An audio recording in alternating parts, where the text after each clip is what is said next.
Call to order this Budget Finance Administrative Committee meeting. It's March 1st, 2022, 4:30 PM. Moment of silence, please.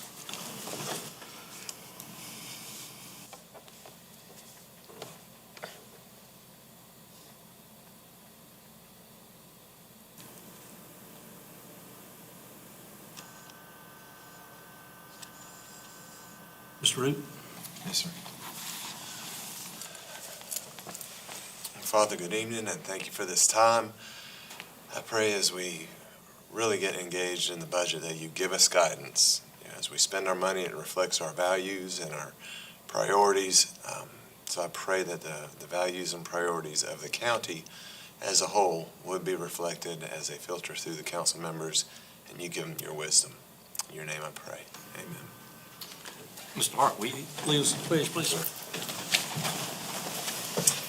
I pledge allegiance to the flag of the United States of America and to the republic for which it stands, one nation, under God, indivisible, with liberty and justice for all.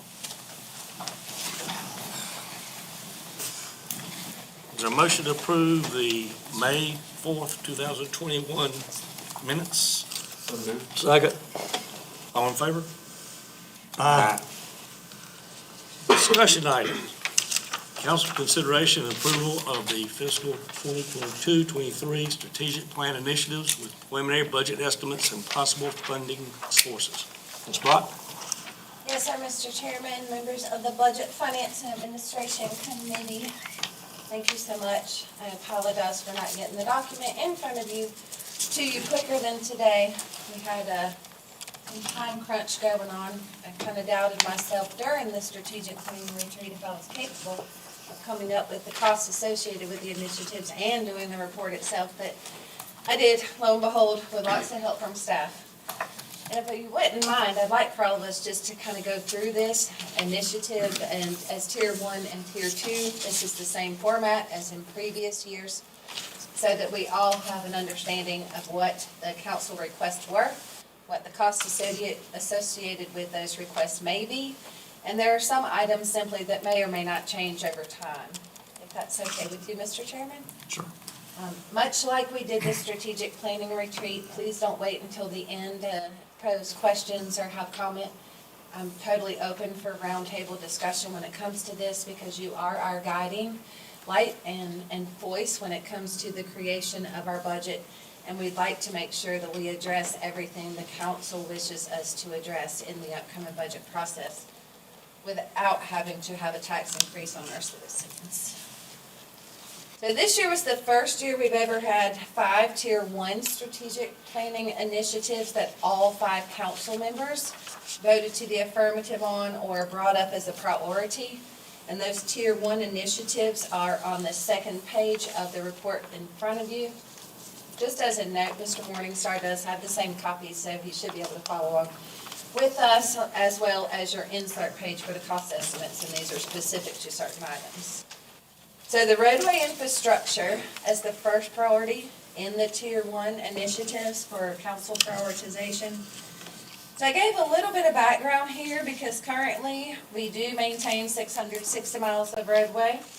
We do have designated millage, 1.2 mils, which is roughly $568,000, and the 2.1 mil fund for the bridge and culvert, which is $1.2 million. Both of these designated millages are in addition to the general fund allocation, which this year was $2.9 million for roadway infrastructure. So I don't feel like this priority is underfunded. Through the past couple of years, with COVID being one of our big factors and the tornado being a very close second, there was a lag in some services being provided, such as the paving contract, which we'll be coming to in the next few council meetings, and our striping contract. But this priority, I do believe, is adequately funded for the resources that we have and the balances that we're able to build up in those capital millage accounts, so that when we create that balance amount and the fund balance adequate enough. Just recently, you guys voted to approve the bridge replacement for Cherokee Great. In addition to the funding remaining the same, I'd also like to recommend, one of the council initiatives brought up during the transportation discussion was the utilization of the Transportation Committee of Council, which Mr. Hart does chair, for us to establish a road priority list to submit to the state for funding in the future for that, as well as keeping staff working side by side with the C-Fund Committee for the allocation of the penny sale, fuel tax funds that are allocated for Oconee County. There any discussion about that? Yeah, you were going to look into a map of county roads versus state roads? Yes, and believe it or not, that map is complete. There are some tiny little kinks to work out, but by the end of this week, the ownership map will be on both the GIS page and the Roads and Bridges page. You can zoom into the map, click on a road, and it tells you if it's county maintained or state maintained. And if you have a problem, we have a link that directs you to the state. Now, we will still take those from any person who calls in or issues a complaint and transfer that information over to the SCDOT. But yes, that map is completed. Tiny little kinks to work out. Okay, so if it's a county road, is there does it pop up where you can notify roads and bridges? So if it's a county road, we do already have that in place. Okay. You just have to know the road number. So on the map that we have now, you can hover over the road, click on it, and it gives you the road. For example, WA 177 lets you know that you're in the Walhalla area and the road number's 177, and you can easily do a work order for any kind of maintenance or repair on that road from there. Ms. Brock, rather than confuse anybody, the WA is not for Walhalla. I'm sorry, I just made that up apparently. Well, I know it, but I didn't It's want in the everybody book. thinking it was for Walhalla. It's in my It's for book, Wagner it's not. Township. Okay, it's in the Walhalla area. Right, that's right. That's the reason I didn't want Okay. anybody saying, oh, well, you get a SC, that means Seneca. Well, it don't. SE is the SE, Seneca yeah. area? That is Seneca Township. Okay, Every one of the townships, their first two letters, Pulaski, Whitewater, Chattooga. all those first letters, and Huh, that's where they start. That township starts at 1 and goes through every 500, ever how many roads they have there. It is confusing if you think that you look up Fairplay and it's going to start with an F. oh, that's really interesting. Ma'am? That's interesting. I always thought the WA meant Walhalla because most of the Wagner Township is in and around the Walhalla area. Well, I've had that same experience. I thought CE stood for a civil engineer when they had CE 36. And then I asked somebody, and they said, that stands for Center Township. I said, oh, okay. But that's many years ago that I asked that question. That's interesting. Thank you. So the form, they have to have the number. They can't just put in Rocky Gap Road. You can still turn it in by road name, yes, sir. Okay. Yes, sir. Absolutely. There's no change in that. That's always been the case. This time, though, it will tell you if it's county or state if you go to that map. And as always, if someone calls and it is a state road, we don't hang up on them and tell them, oh, that's a state road, call somebody else. Either we offer to give them the telephone number or we offer to relay that information to the DOT for them. Customer service is still a goal. So I don't recommend any funding differences for roadway maintenance. We do have some departmental funding requests that will be coming in when the annual budget requests come in from all the departments. We have received drafts from all but 2, I think, county departments, and we'll start formulating those requests for their operating expenses. But remember, those operating expenses are tied to fuel, vehicle maintenance, uniforms, and general operating for a certain department. And that 2.9 that I told you was this current year's allocated amount for the road department. So the second, if we're ready. Okay, I just want to make sure. The second priority, again, all 5 council members, listed as an area of interest or an area for potential improvement in the county was wages and employee salaries. Now, these both relate to the Oconee County Sheriff's Office, as the sheriff came in during the last public Law Enforcement, Public Safety, Health and Welfare Administration Committee meeting and did make a request for an increase in entry salaries for Deputy Ones, which was also a priority of this council, so that topic is on here twice. But then the general wage and administration for Oconee County employees. So our plan would be for administration and staff to formulate a funding plan to increase entry-level salaries comparable to scale for law enforcement officers, just as Mr. Sheriff Crenshaw requested. Additionally, we would like your permission and direction to formulate a step and scale matrix to confirm funding resources presented to council during the budget process, so not just for us to run away with it. The matrix would alleviate inconsistencies we currently have with our wage and salary administration and annual funding. It would provide us, as administrator and staff, a mechanism for being able to identify the needs for upcoming years and prepare for those in advance. And it would give staff some security in knowing what their salary may or may not be in 3 to 5 years from now. So the step and scale matrix, we had a wild guesstimate today for a beginning number, maybe in excess of 3 million. Addressing cost of living increases this year is not considered a part of this wage and salary administration because this particular year, because of inflation being what it is. We did run some rough estimate numbers for cost of living. 4% is roughly 1.2 million, 5% is 1.5 million. And these are estimates right now. Once we get closer to that first long budget meeting, I believe it's on Friday, March 18th. We will bring all of this to council for discussion and review. But we would like your permission and direction to move towards adoption of a step and scale. The school district of Oconee County has one. Generally, large government organizations have one, where you can say, if I've been here 12 years and I came in at this salary, this is where the expectation should be, which is halfway mark for retirement for the PORs, and then for 14 years for the rest of the county employees. Ms. Yes, Mark, I sir. think on all these, I think we would need to digest all this today.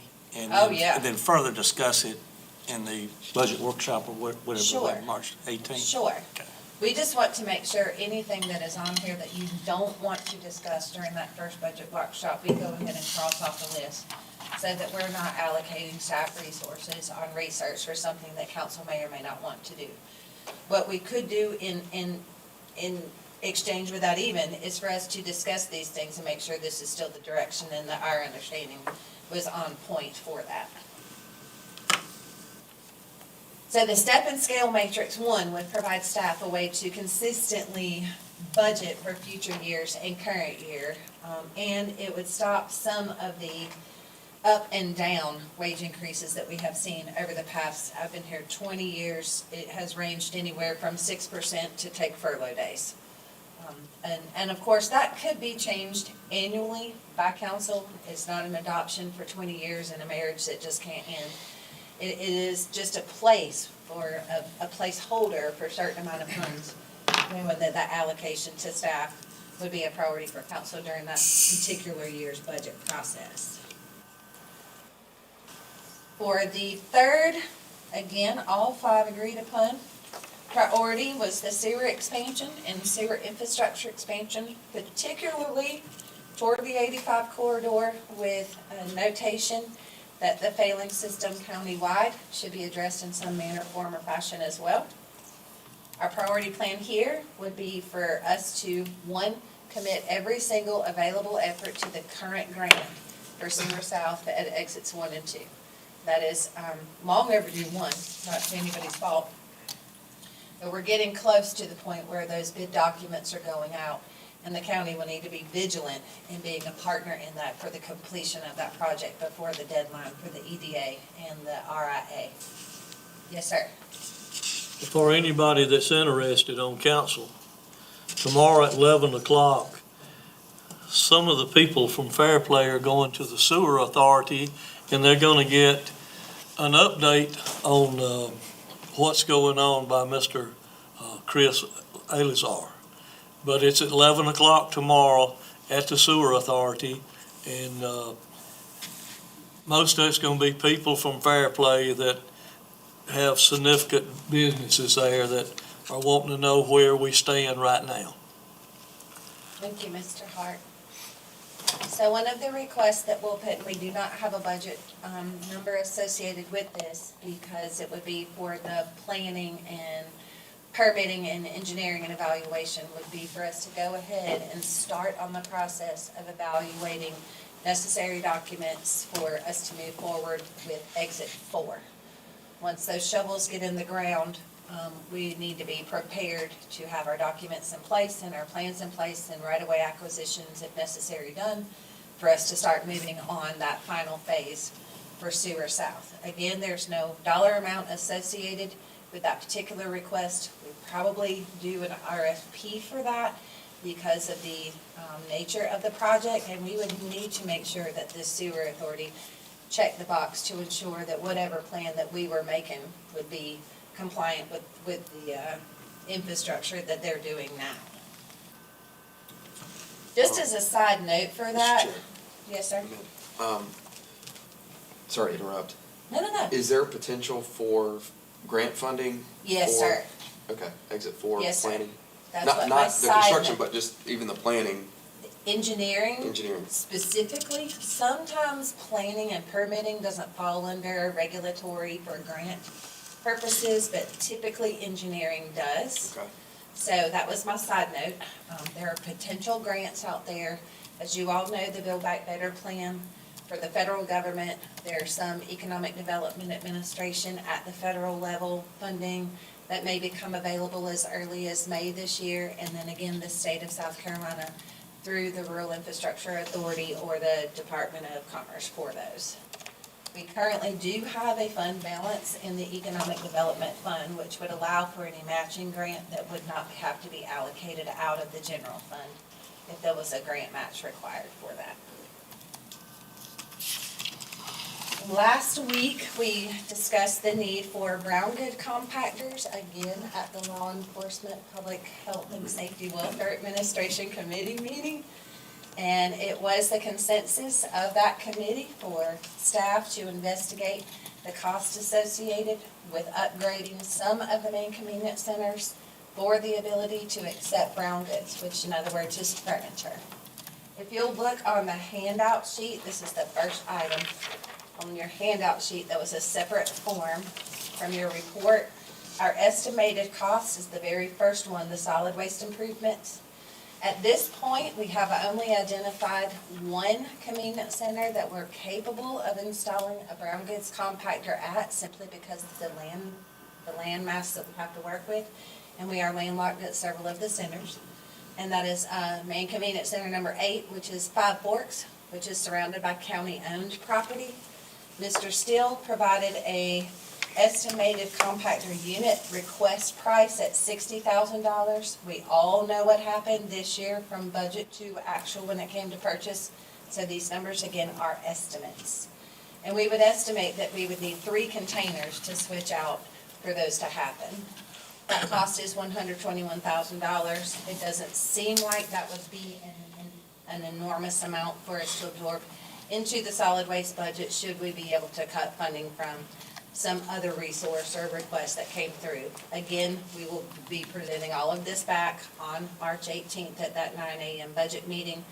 We just wanted to provide any of the estimates that we had for these requests to the first Budget Administration Committee meeting for you all to be able to take this information back, evaluate again, and then we'll set those priorities for funding again on March 18th.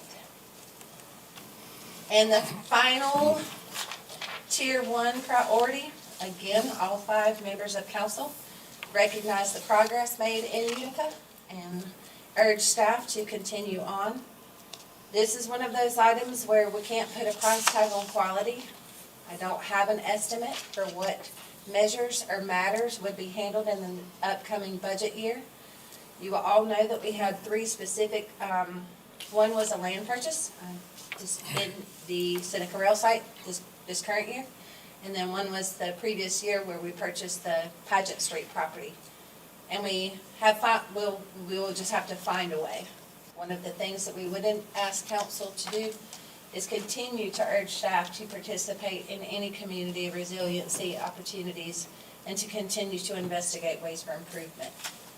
There are potential funding sources ranging from A to Z for blight cleanup, community cleanup, health and safety matters, food distributions, and those things will be investigated whenever the opportunity arises and Oconee County knows that we have a competitive shot at making a difference in obtaining grant funding for those.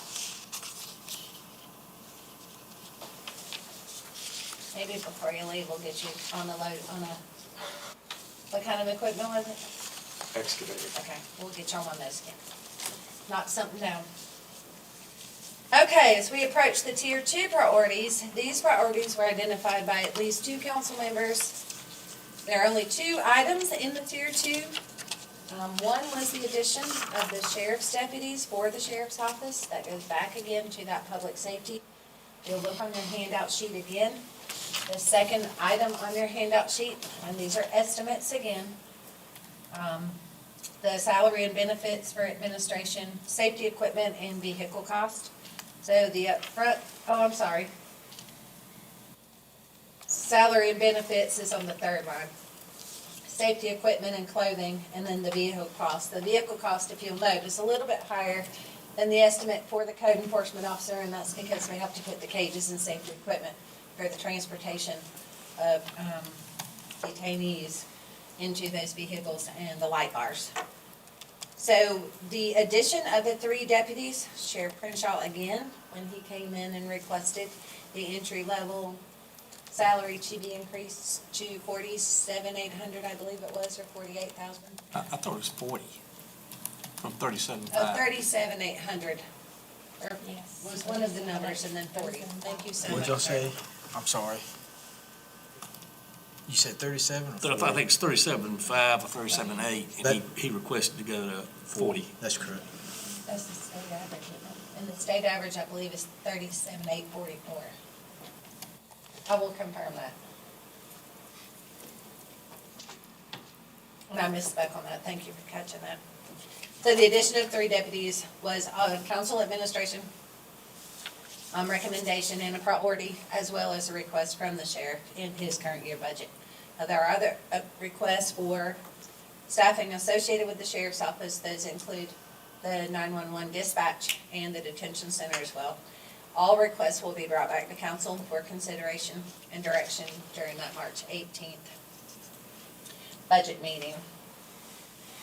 The second tier 2 priority was the Oconee Regional Airport hangar construction. This is the 3rd year the hangars have made second tier. So I found that interesting. At current, we are looking at opportunities, as we have just wrapped up the $4.5 million grant for the West Apron expansion and the relocation of Mount Nebo Road, which was across the street from runway 7.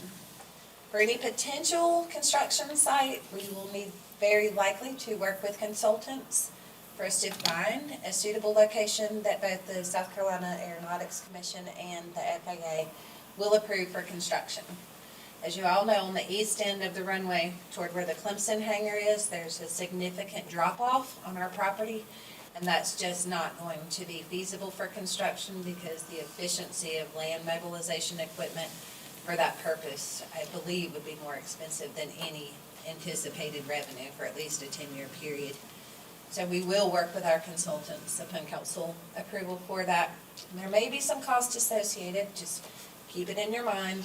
If the consultants come back, or if there is a property identification adjacent to airport property or near airport property that may be more feasible for hangar construction or relocation of terminal, that may be brought to you as well. Any questions on airport hangars? So if it's a relocation of a terminal, does FAA pay, can we get a grant from that? It is an eligible expense, Yeah. yes, sir.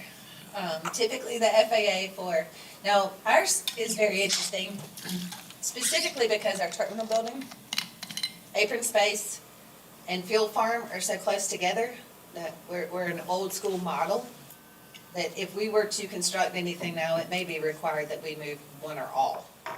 Our fuel farm is within feet of aircraft at any given time, moving aircraft. And that may be something, if we went to the FAA and said, we'd really like to build a hangar here, there may require us to relocate the terminal and/or the fuel farm for increased safety. Directly across the runway from the terminal, that property over there is fairly flat. I mean, they've got some banks that could be cut back and possibly put hangars over there. Across Airport Road, No, across the runway, On the west well, over side. where the lights or the, yes, sir, that's Clemson property. was that Clemson all that? It's restricted. The Okay. second part of that is the FAA won't allow you to put a hangar on the opposite side of the runway. Okay, You can't have aircraft coming across the taxiway and the runway if planes will be utilizing the runway this way. If that land were not restricted, that would be ideal, and it may even be cost-worthy to think about relocating the runway, because it would give us that much more space at the airport on the flat property. But that land is restricted, and it does belong to Clemson University.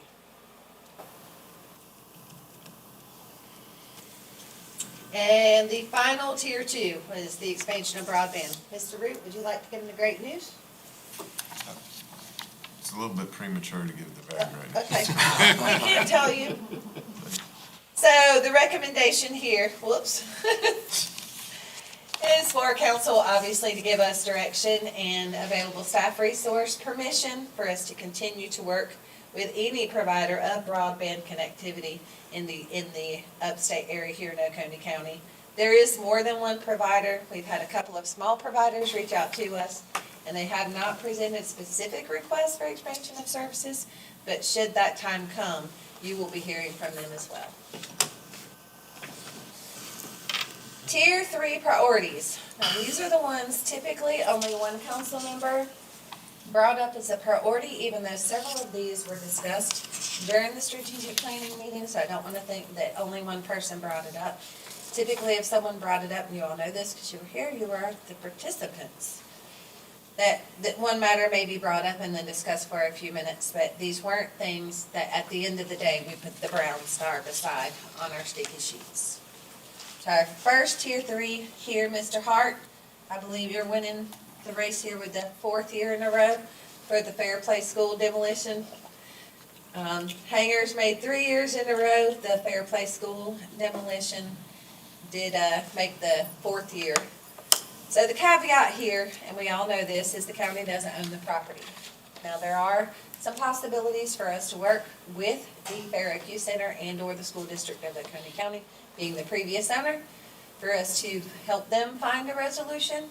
I have recently put the president of the Fair IQ Center in touch with the school district of Oconee County, Dr. Thorsland and Mr. Steve Handy, for them to have preliminary conversations about a resolution for cleanup of this former school in the Fairplay Village. Additional code enforcement officer. As I told you during the strategic planning retreat, we did post this job as a temporary position in early January of this year for two good impact. One is we have a second code enforcement officer, and that's good for the office staff and the code enforcement officer. We currently have boots on the ground, because we have found that anytime our code enforcement officer requires any sort of assistance or backup, we're removing law enforcement from the street. So there's a twofold benefit in us having this temporary position. I do not want any of you to think I went behind your back and posted a position. It was a temporary measure. The person who is in the position knows that if council does not approve this position, that the position is terminated. But we did feel like it was a benefit to the sheriff's office and to code enforcement itself by having this other position. Our estimated cost for this first year is about $86,000. We will bring you a position request sheet. This one is not coming from the department. This one is coming from administration, because I feel like if we can alleviate any of the need to rely on law enforcement for anything other than law enforcement, then we should most certainly attempt to do that. Can we see a list of, actions code enforcement's had to take over, say, the past year? Yes, I put them out. All I have is my budget numbers in here. In fact, depending on what time this meeting lets out, I may be able to go down to my office and get that number for you. And I'll provide it to all. If you wouldn't mind, though, we may want to black out some of the addresses. Yeah, just for that's fine. Then you can wait. I don't want it to to get be in the backup with a lot of Yeah, addresses. you can wait and get it Okay. later after all that's deleted. And I had mentioned to Amanda what I'd requested at the next Planning Economic Development Committee meeting to, I think, I don't know if that agenda's been approved yet, to have the code enforcement officer come and That's correct. present the types of activities as well as the number of complaints and kind of classify those, so they can inform council as to what exactly they're going after and what people are complaining about and what code is being enforced. Okay, well, I can say that I've been on 2 in the past 3 weeks. One was complaints from several neighbors, actually, it wasn't just one, and this was on Burnt Tan Yard Road. The occupant of the home had no financial resources to be able to clean up the home, had some personal issues between her and a previous person living in the home and the yard. And then, this is not an exaggeration, the yard it had enough garbage and refuse in the yard to fill a 40-yard container. The person was not of good health and did not have financial resources to be able to make the effort in doing the cleanup, and had no vehicle to transfer some of the waste that she had to manage. It did take us several weeks for us to come to a resolution. It's not very typical that we have the ability to find a place to put a container within walking distance of something like this. Burnt Tan Yard happens to be a state road. We happened to check the right-of-way. It happened to be wide enough in just the right area because it's been very wet. We can't put containers down when there's no pavement or solid ground. Thank goodness there was a utility workspace area there, and we were able to utilize that and just have the container just on the shoulder of the road. But what consisted of the violation there was simply because it was piled. And Mr. Kane, I'm not exaggerating when I say piled.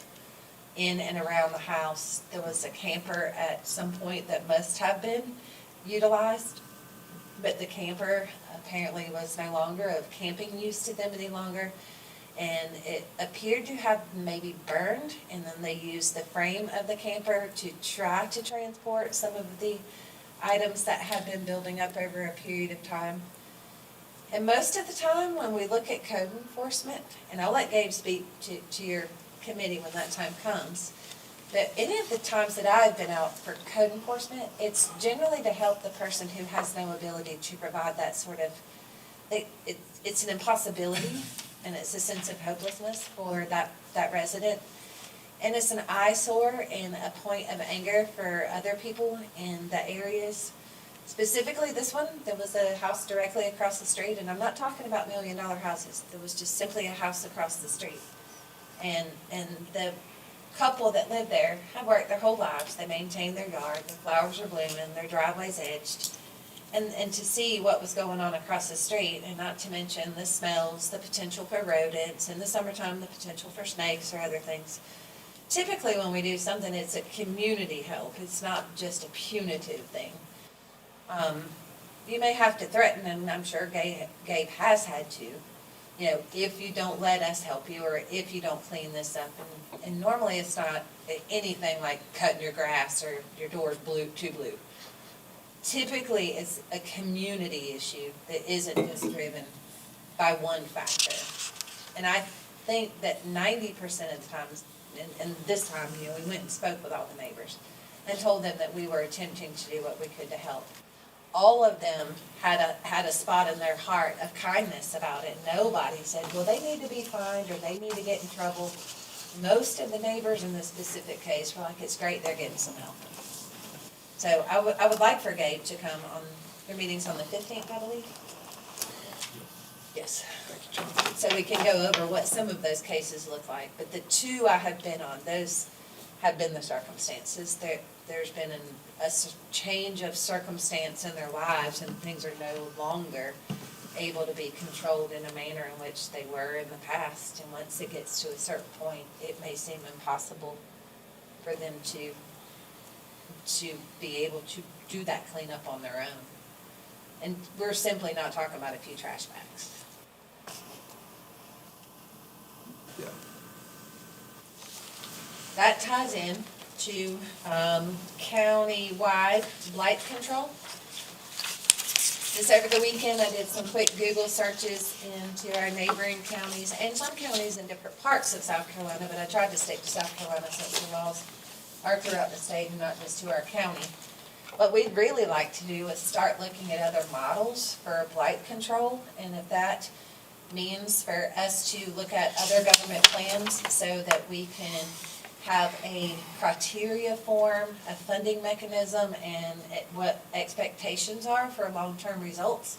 We'd like to bring that plan back to committee and thus eventually council with committee approval for us to establish maybe a blight control panel, a blight control board, there has to be some way that we can set up a list of criteria and to ensure that we're not just cleaning up something that somebody doesn't want to deal with. We should be cleaning up things people can't deal with. Communication specialist, public information officer. This is the second time this one made it. So this council initiative addresses council's desire for more open communication or more communication period for the distribution of county information to the public, of course, via our website, media outlets, and social media.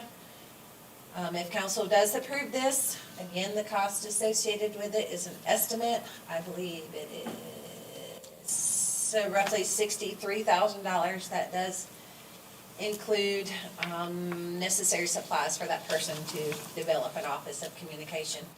And if that is a consideration of council, again, we'll be bringing those department requests back for the March 18th budget meeting.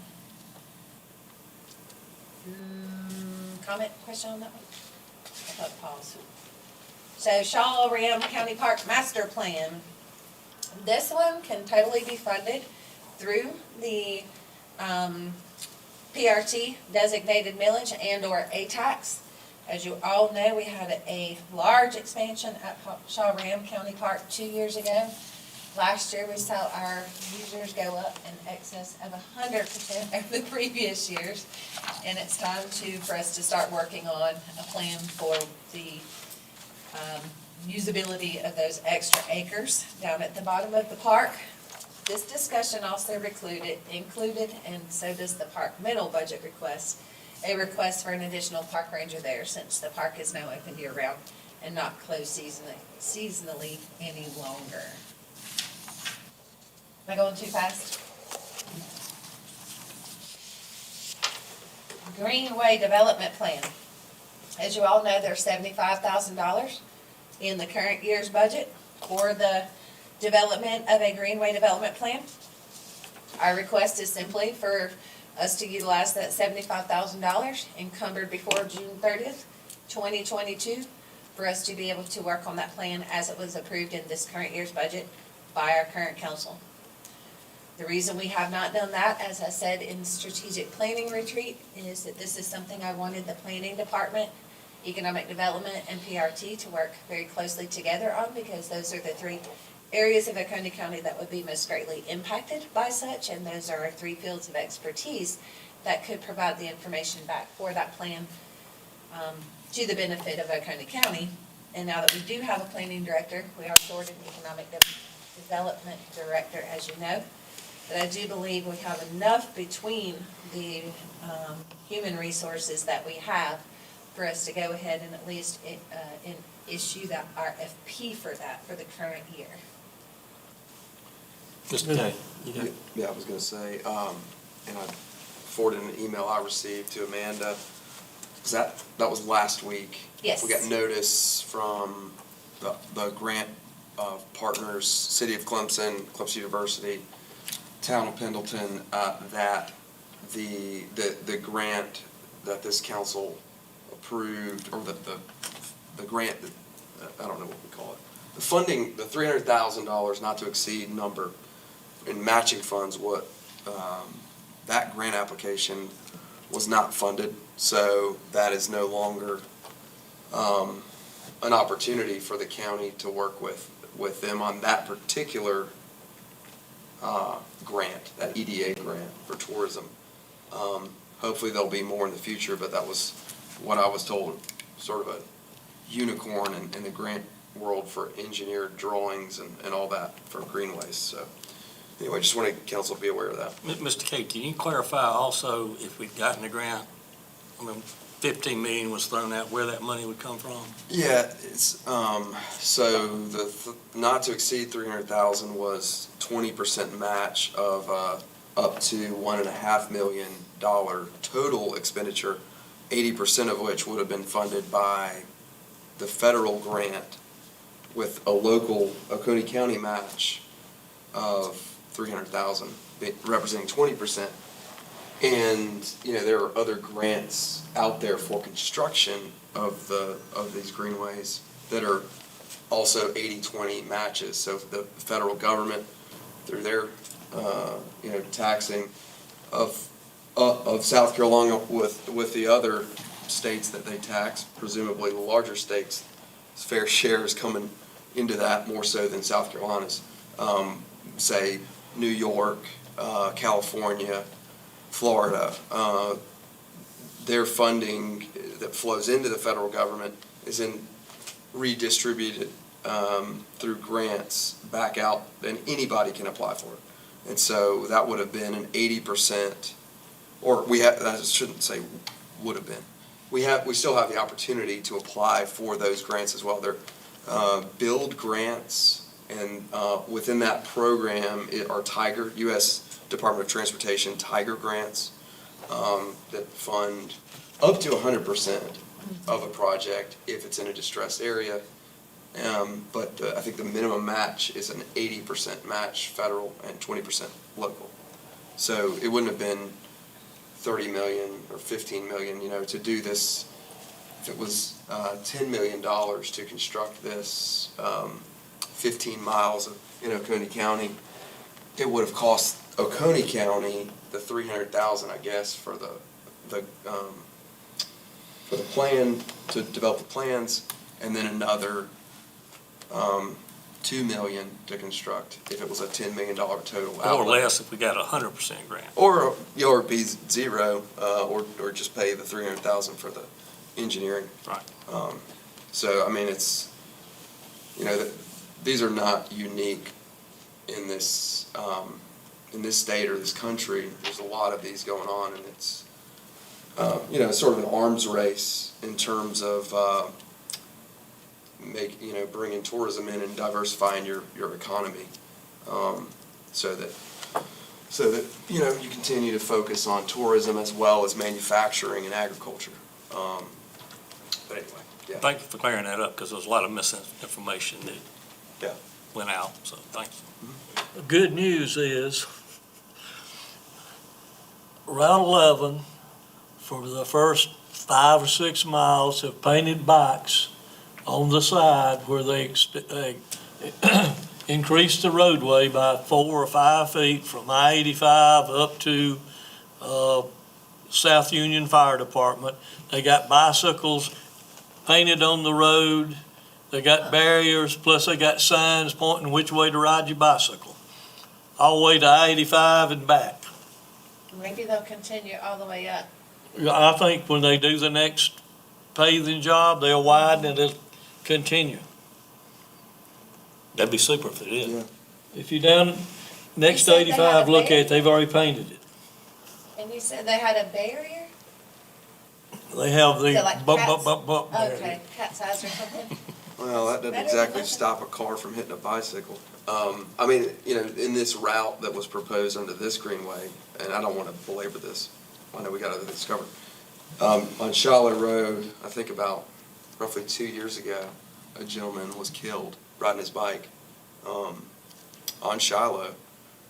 And, we just need to be mindful that people do come to Oconee County to ride bikes. The town we're in right now, Walhalla, has an amazing mountain bike thing up there, and I know there's plans to extend the Palmetto Trail all the way into the town of Walhalla, the city of Walhalla. You know, at some point, we're gonna have to decide whether we believe that recreation and tourism is a valid government expenditure. I'm of the belief and opinion that it is. We have county parks, and we need to continue to invest in the existing parks, and I also think greenways are a huge benefit, not only for tourism, but also for the residents that live here. But y'all know my position on it. So we'll bridge right on over to increase district recreation funding. Again, this was brought up by one council member. This particular item wasn't discussed very much. I just want to give some background to this one. Oconee County does give $30,000 annually to each of the county's 5 recreation districts. The proposed amount was for an increase up to $50,000 for the county's proposed, or for the county's 5 recreation districts. In addition to the 5 recreation districts, we do fund the Fair Oak Youth Center the same amount as we do those districts because they're between district, and the Fair Oak Youth Center used to be the District 5 for Fair Play. So I just want to make sure that everyone knew that Fair Oak does receive funding as well, and it's not just allocated to a geographical district. And the last two, one is for financial support of the Farm Mr. Center. Brown, hang on one second. Yes, I'm so sorry. So, I mean, have y'all heard the rec department's asking for additional funding? I mean, that's a 66% increase. And this is really the first I've heard of it. And it says 5, so it's 6. It's the 5 rec departments and then Fair Oak makes It's 5. 6. Fair Oak is a district, even though So they're they not count it in the 5. geographically located in that District 5 right this minute. That makes sense? Yeah, I just like to know where this really came from. Because I've not heard it from any of the Let me cities. see, I don't have a note on who brought that up. I think Mr. Davis brought it up. I agree. And Mr. Davis, okay, well, we can discuss, I'll make a note for us to revisit that one on March 18th to see if there were requests. And I'm sure they all would love to have more money, but, you know. oh, yeah, I'm sure. Definitely. Got money to burn. Back to local food producers and support of the Farm Center. So we kind of put those under one, even though those could be considered 2 different things.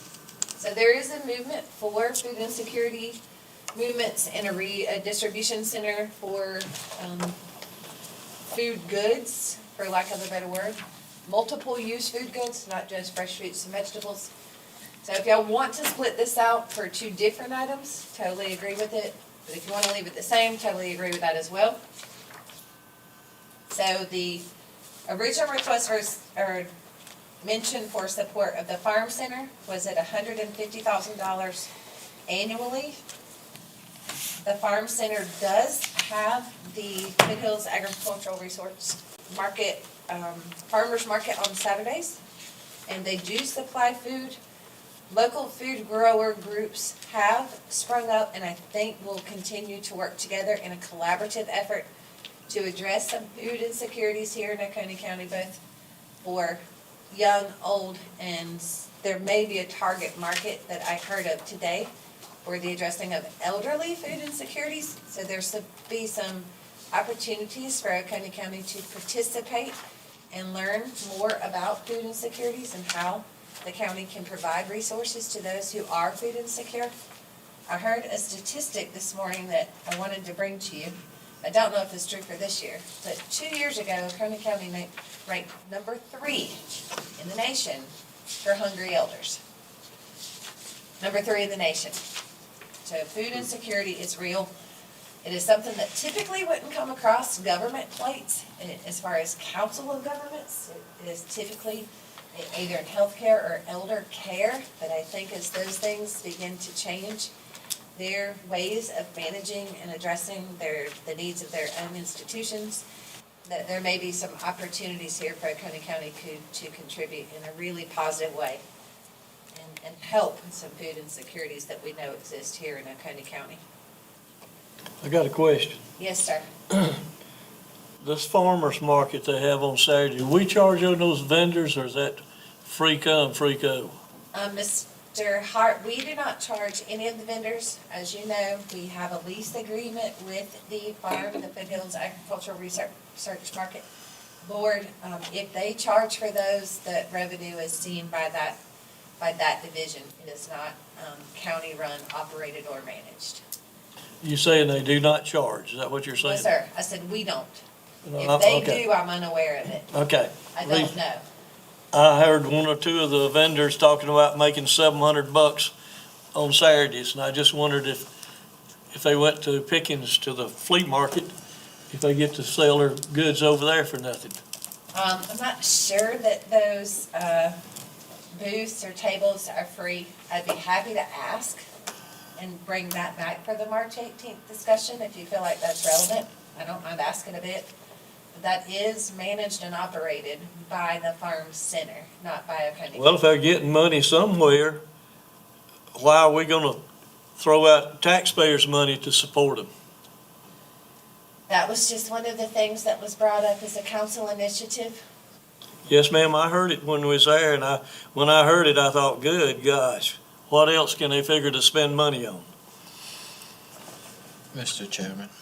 Yes, So in the meeting, I thought Mr. King brought up some good points, but going forward as we get into the budget, I mean, we need to know specifically what they plan to do with the $150,000 and how, we need to know what benefit it's bringing to the county. I can send that request to them. I believe that one also came from Mr. Davis, so he may have some information that we just aren't in receipt of yet. We all know that first meeting in March for the actual dollar amount budget discussion, I'd hoped we would have some of that information for you now. I'm making myself a note to see, and if he doesn't have it, I don't mind one bit reaching out to you. Because the way I take it, he proposed for it to be a reoccurring annual You can say annual, $150,000. yes, sir.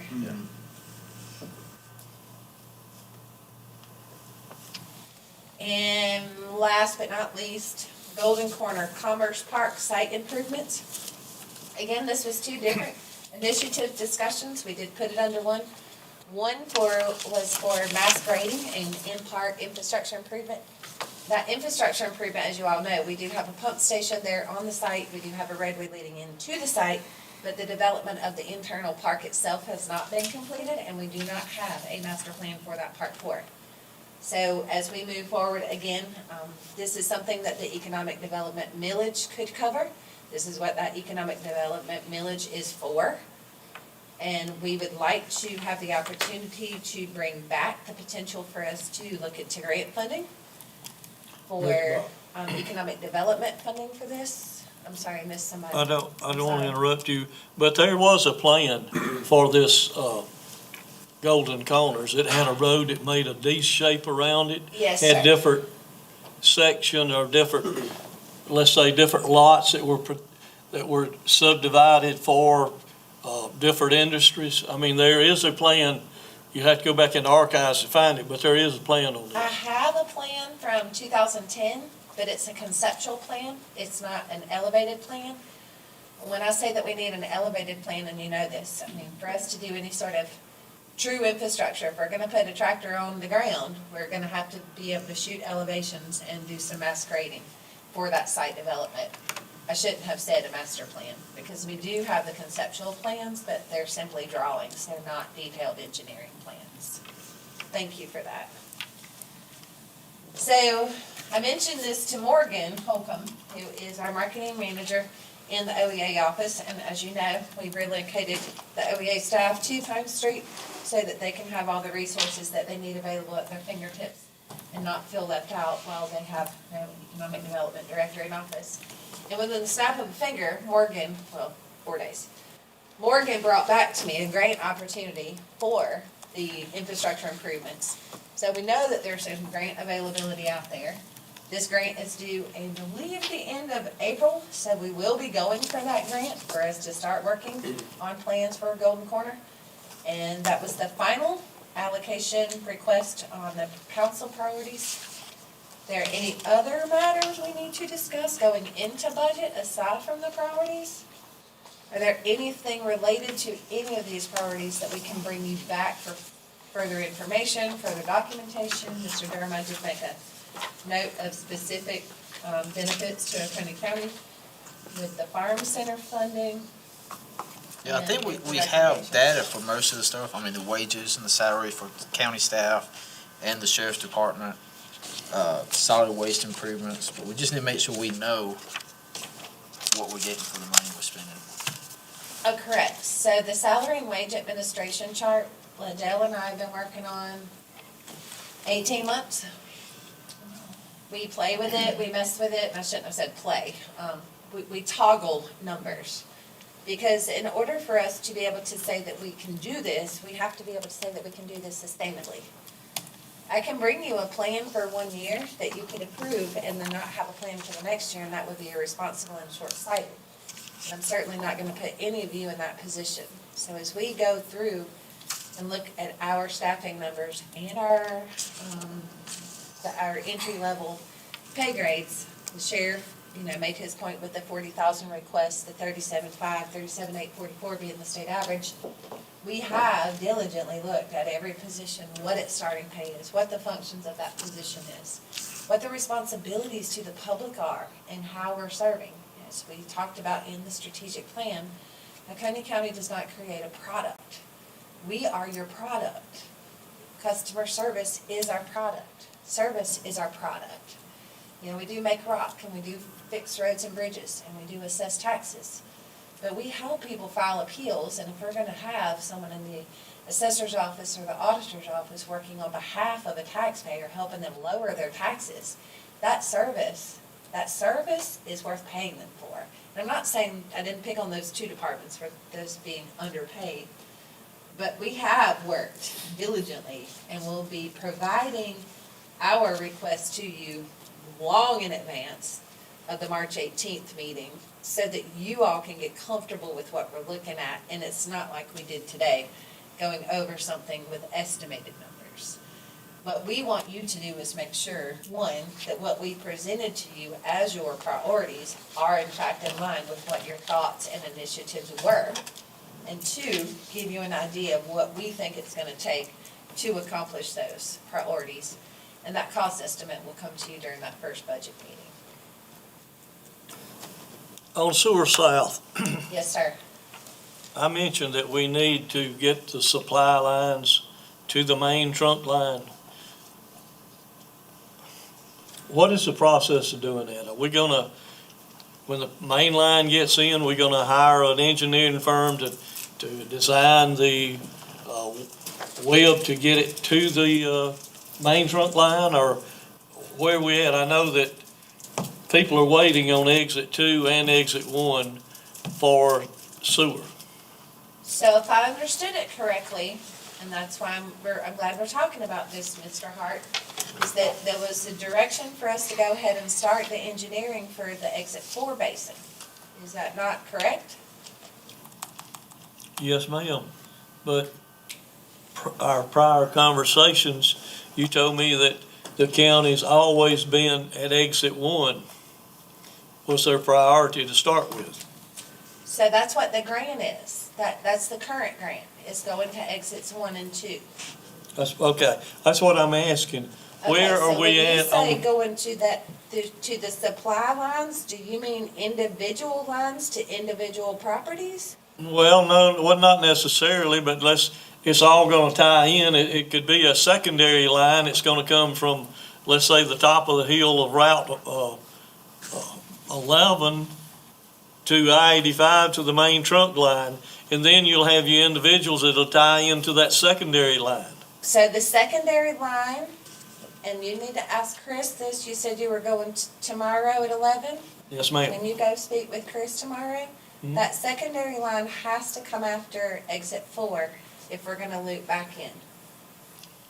Is John Reynolds gonna be there tomorrow, do you know? I Just don't- for the record, John Reynolds is the engineer for the sewer authority working on this grant project that may be able to answer these questions better than what I understood from John Well, Reynolds, the engineer. He works for Davison Floyd. Also, The supply lines come after exit 4. Now, if council directs otherwise, we can turn the ship. yeah, but what I'm saying, I don't know exactly where this fits on the football, but we've already got exit 2. It's already got a line run from 85 up to exit 2 for when they was doing their preliminary surveys to change it to alternate line 1. So we have the survey of exit 2 that was done when they thought they was gonna move to exit 2 for the main line. Yes, I Can know. that not be used? That is a sewer authority question. Okay, well, I just was gonna bring that up. Okay.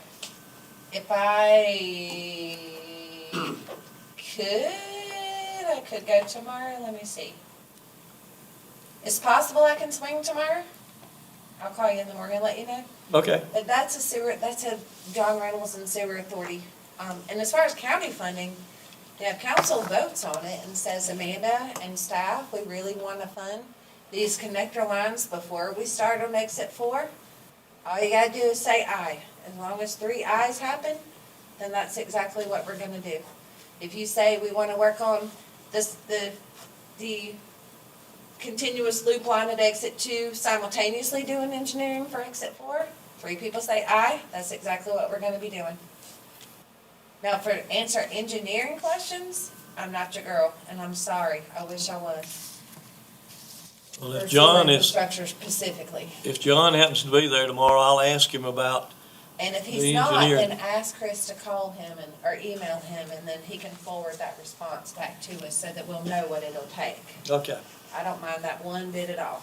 And I'm sorry I can't answer that Well, better. that's fine, I mean, I just, something that I knew was out there that it could possibly be used. Well, and the premise for the sewer authority may be, that, you know, the ability to hook up customers faster than working on engineering for exit 4 would provide them revenue incoming to start working on more capital expansion. I had a couple of quick questions. On the solid waste facility improvements, are those, for the brown goods, is there gonna be any additional operating expense? Like, will we need to buy another truck or hire another, CDL driver? At this time, no. So the roll-off trucks that we currently have, and again, we're gonna go back and say, thank you, council, for approving the capital vehicle and equipment replacement plan. The roll-off trucks that would have been required for something like this in the past would have been an additional expense request, but because we have this capital vehicle and equipment replacement fund, we have a 5-year plan for everything that needs to be replaced that is a rolling anything in this county. And it's been able to provide us the ability to say, okay, so if we do get a compactor, is it gonna mess up that 5-year plan, or are we gonna have to arrange things on that 5-year capital plan? And this won't, provided we get the same kind of container that we currently have, so that those trucks and containers are interchangeable. And Mr. Brock, I think I heard him say that it would reduce the number of pulls, right? Yes, sir. So We it would may be able to reduce do- operating expenses. It will be, it won't reduce our current operating expenses, because currently we don't accept brown goods at all. Okay, It would reduce operating expenses if we didn't have a compactor at all. So there would be an upfront cost for that 60,000, is it 60? 60,000 for the compactor unit. But what we're doing is expanding the range of service that we're providing, and instead of just pulling an open top container with no ability to compact the furniture inside, we would make 16 trips a day with this one. If we can compact it and make them smaller, we're only going to be making 4 trips a day, which that's the efficiency in that. okay. Thank you. Anything else? Thank you for Absolutely. quick turnaround. Appreciate y'all's work on this. That's all? Is there a motion to adjourn? Make a motion. Second. All in Thank favor? you, gentlemen. Aye.